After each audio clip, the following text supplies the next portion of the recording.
நம்மளுடைய உடம்புல எழுதி கொள்ள வேண்டிய ஒரு விஷயம் அப்படிங்கிறது. இது வந்து நீங்க இடது பக்கமாக உங்களுடைய பாடியில எங்க வேணா எழுதிக்கலாம். பர்டிகுலர் பிளேஸ் கிடையாது. Left part of the body. Again வந்து கலர்ஸ் கடைசியா சொல்றேன். கிரீன், பர்பிள் அல்லது ரெட் இதுல வந்து எழுதிக்கோங்க. இது நீங்க எழுதி கொள்ள வேண்டிய வார்த்தை ரொம்ப ஃபர்ஸ்ட் கிளாஸா பலன் தரக்கூடியது. பண ரீதியான விஷயங்களுக்கு ஒண்டர்ஃபுல்லா ஹெல்ப் பண்ணும்னு வச்சுக்கோங்களேன்.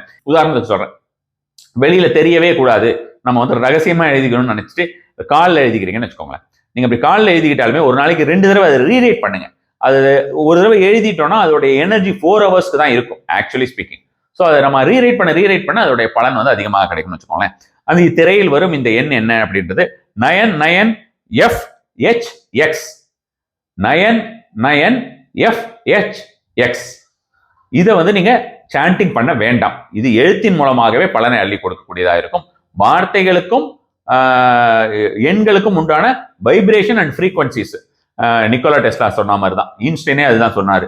அது மாதிரி நம்ம ஆளுங்கெல்லாம் எப்பவோ அவங்க எல்லாம் பிறக்கிறதுக்கு இல்லை, அவங்க பல ஜென்மத்துக்கு பிறக்கிறதுக்கு முன்னாலே நம்ம ஆளுக்கு அதெல்லாம் சொல்லி வச்சுட்டாங்க. ஸோ இந்த வார்த்தைகளுக்கு உண்டான இந்த எண்களுக்கு உண்டான ஒரு ஃப்ரீக்வன்சிஸ் அண்ட் வைப்ரேஷன்ஸ் வச்சு இது பலன் தரும்னு வச்சுக்கோங்களேன்.